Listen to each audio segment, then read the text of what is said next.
Oke, Assalamualaikum warahmatullahi wabarakatuh teman-teman semua. Selamat malam. Ya, selamat malam lagi.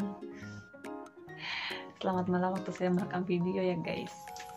Tanpa sadar loh, saya itu selalu mengucapkan itu setiap memulai sebuah video. Oke, jadi kali ini saya akan melanjutkan review tentang novel serial Bumi dari Terelie. Mungkin ini bukan sekedar review aja, saya juga akan menjelaskan sedikit secara garis besarnya cerita yang ditulis, yang diceritakan di setiap novelnya.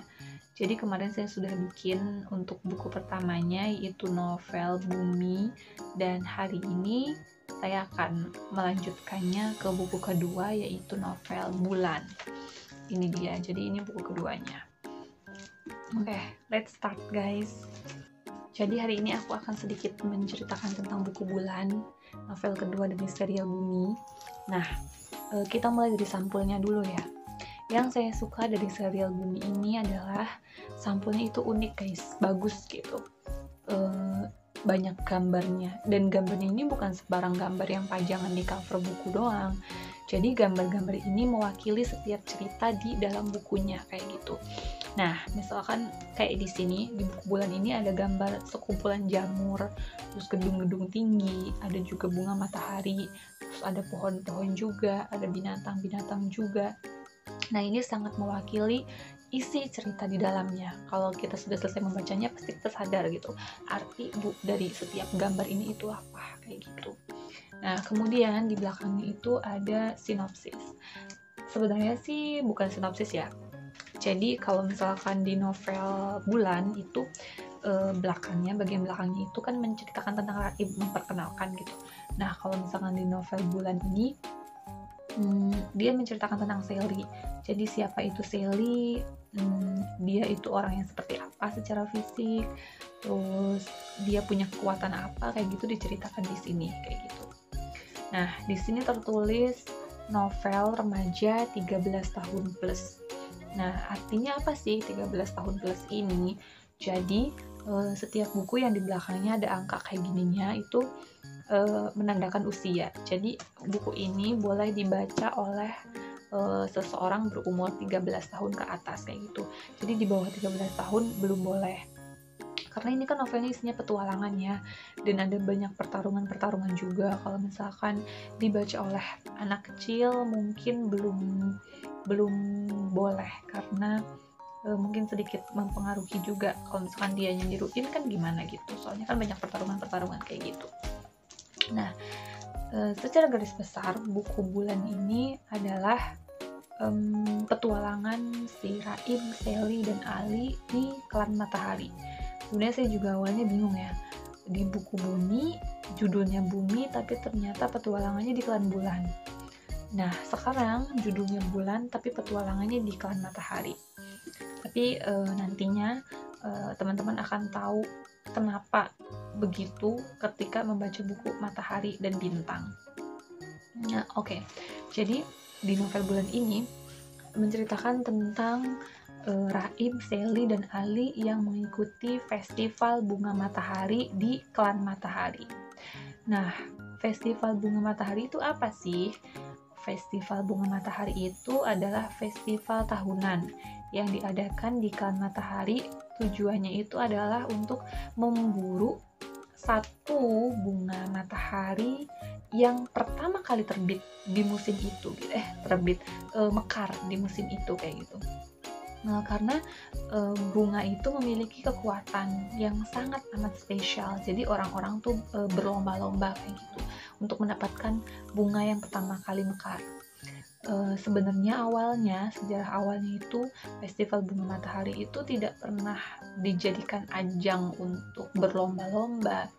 Masyarakat klan Matahari hanya bergembira saja ketika ada bunga matahari yang mulai bermekaran, itu berarti sudah berganti musim kayak gitu, dan itu membawa istilahnya kalau kita mah berkah gitu ya untuk kita gitu, untuk umat manusia kayak gitu. Nah, seiring berjalannya waktu, akhirnya karena bunga pertama mekar itu punya kekuatan yang sangat hebat, dia bisa mewujudkan keinginan seseorang yang memetiknya kayak gitu. Jadi akhirnya dibuatlah kompetisi Festival Bunga Matahari. Nah, Festival Bunga Matahari ini pun juga telah melalui 2 periode. Jadi periode pertama itu yang sangat amat ekstrim. Jadi Festival Bunga Matahari itu diikuti oleh beberapa pemuda dari setiap keturunan, dari setiap apa ya namanya, dari setiap marga kayak gitu. Sama kayak kalau misalkan teman-teman pernah nonton film Hunger Games, itu mirip kayak gitu. Festival Bunga Matahari di era awal-awal itu misinya memang menemukan dan memetik bunga matahari pertama mekar. Tetapi peraturannya itu benar-benar ekstrim banget. Jadi mereka tuh harus saling membunuh lawannya masing-masing untuk bisa menang kayak gitu. Nah, karena hal itu buruk ya, sangat buruk, tidak baik gitu. Jadi akhirnya peraturan itu dirubah.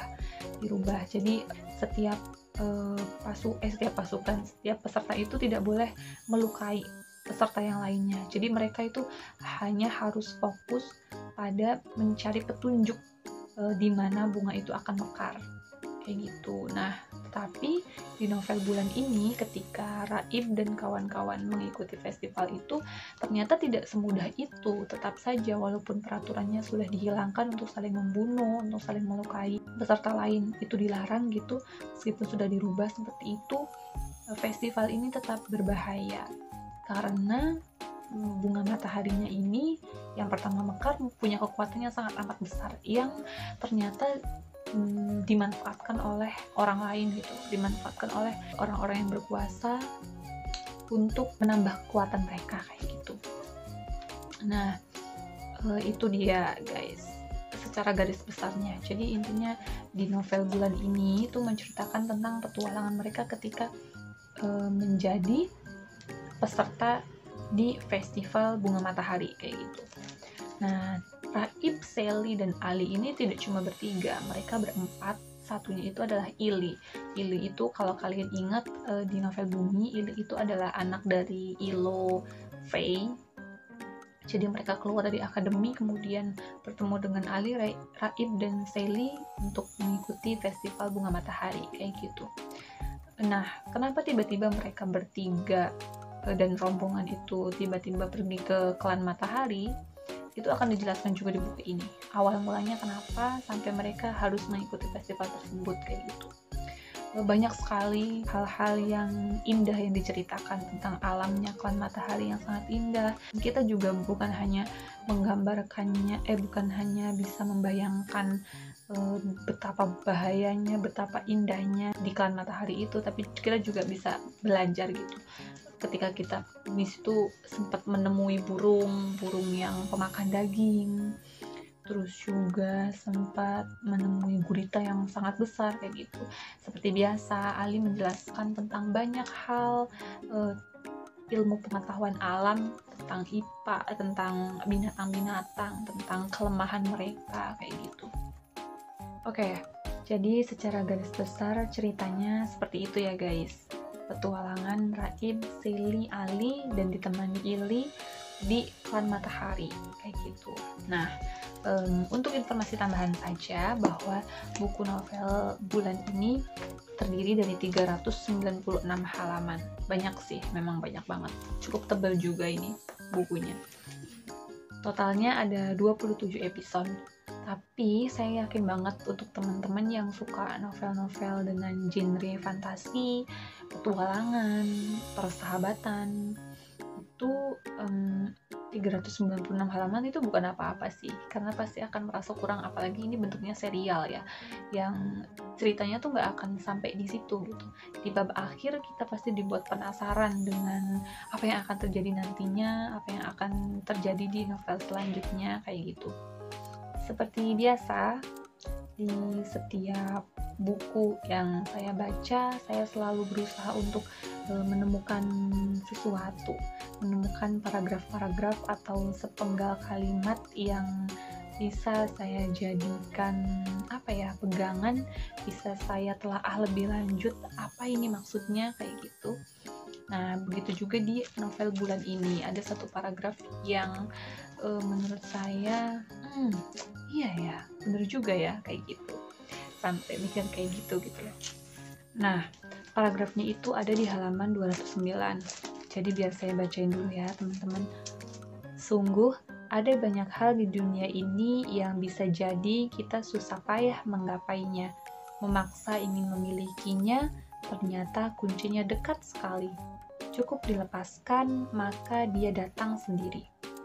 Ada banyak masalah di dunia ini yang bisa jadi kita mati-matian menyelesaikannya, susah sekali jalan keluarnya, ternyata cukup diselesaikan dengan ketulusan. Dan jalan keluar atas masalah itu hadir seketika. Itu dikatakan oleh Raib di sini. Hikmah yang saya petik dari paragraf ini adalah di sini ada kalimat kita susah payah menggapainya, memaksa ingin memilikinya, ternyata kuncinya itu cukup dilepaskan, maka ia datang sendiri.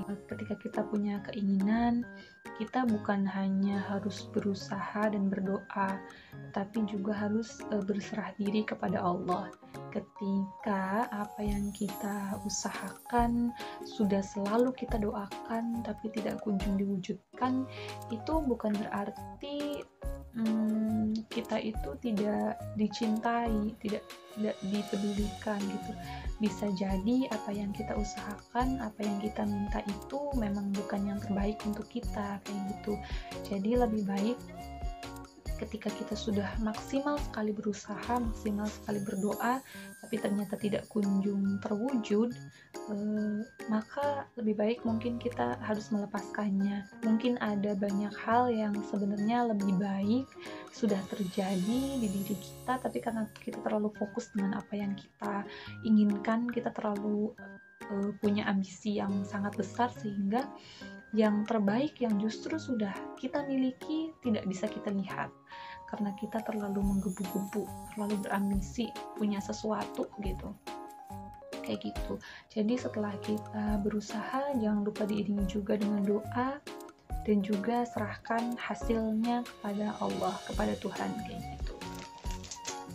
Terus di sini ada banyak masalah di dunia ini yang bisa jadi kita mati-matian menyelesaikannya, ternyata cukup diselesaikan dengan ketulusan. Ya, intinya sih ya memang kayak gitu ya. Jadi dalam hidup itu kan takdir kita sudah ditentukan. Jadi ketika kita merasa sudah berusaha sangat amat maksimal, kita sudah melakukan berbagai cara, tapi masalah-masalah yang kita hadapi sepertinya justru semakin rumit, itu mungkin tandanya kita kurang mendekatkan diri kepada Tuhan, kita kurang berserah diri kepada Allah Subhanahu wa Ta'ala ya. Jadi mari kita iringi setiap tujuan kita, setiap masalah yang kita hadapi itu dengan menyebut nama Allah gitu, bukan hanya berusaha sekeras yang kita bisa, berdoa sesering yang kita bisa, tapi berdoanya itu dengan memaksa gitu, ya Allah, saya pengen ini, saya harus dapat ini gitu. Itu tuh enggak. Kadangkala kita justru lebih baik untuk menikmati prosesnya, lebih teliti melihat hal-hal kecil yang mungkin bisa jadi solusi. Justru itu bisa membuat pikiran kita lebih segar dan akhirnya bisa menemukan solusinya kayak gitu. Intinya berserah diri. Aku sering bilang kalau misalkan ada sesuatu, entah itu pada diri kita sendiri atau hubungan kita antara dengan orang lain gitu, kalau kita lagi capek ya kita istirahat aja untuk menenangkan diri, untuk menenangkan pikiran, setelahnya supaya kita bisa bangkit lagi dan mampu berpikir dan bertindak positif. Kita juga harus selalu ingat bahwa setiap masalah yang sedang kita hadapi, setiap problem yang sedang kita dapatkan gitu, itu tuh semata-mata untuk menguji kemampuan kita dan untuk meningkatkan kekuatan kita gitu. Musibah-musibah, masalah-masalah itu datang bukan untuk membuat kita lemah, bukan untuk membuat kita hancur. Mereka datang dengan menyesuaikan kemampuan kita, tidak mungkin lebih besar daripada kemampuan kita. Masalah-masalah itu datang sesuai dengan kemampuan kita supaya kita bisa melewati itu gitu. Nah, mudah atau enggaknya, seperti apa prosesnya, itulah yang menjadi ujian kita kayak gitu. Itulah yang akan menjadi nilai untuk diri kita. Akan seberapa besar kekuatan kita bertambah, akan seberapa besar derajat kita meningkat ketika kita sedang menjalani cobaan tersebut kayak gitu. Dan ketika kita punya sesuatu yang kita inginkan tetapi tidak terjadi, itu bukan berarti kita justru jadi lemah, jadi lebih buruk. Itu enggak. Yang setiap sesuatu yang terjadi di hidup kita harus yakin bahwa itu adalah yang terbaik, itu adalah hasil usaha dari yang kita lakukan, sengaja atau tidak sengaja. Itu adalah sesuatu yang memang pantas kita terima kayak gitu, dan itu memang yang terbaik. Kalau misalkan yang terjadi adalah sesuatu yang terlalu kita paksakan di dalam doa gitu, yang terlalu kita tuntut untuk terjadi kayak gitu, mungkin itu justru akan menimbulkan sesuatu yang tidak baik kayak gitu. Jadi sekali lagi, yang harus kita ingat adalah ketika kita sudah berusaha sekeras mungkin, ketika kita sudah berdoa, ketika kita sudah berserah diri, pasrah kepada Allah apapun hasilnya gitu, ya kita harus percaya bahwa hasilnya itu memang yang terbaik kayak gitu, yang terlihat baik menurut kita, yang terlihat bagus, yang sesuai keinginan kita, itu belum tentu yang terbaik untuk diri kita sendiri gitu loh. Seperti itu menurutku guys. Oke, kayaknya sampai sini aja ya. Jadi aku hanya bisa menceritakan sedikit tentang novel bulan ini.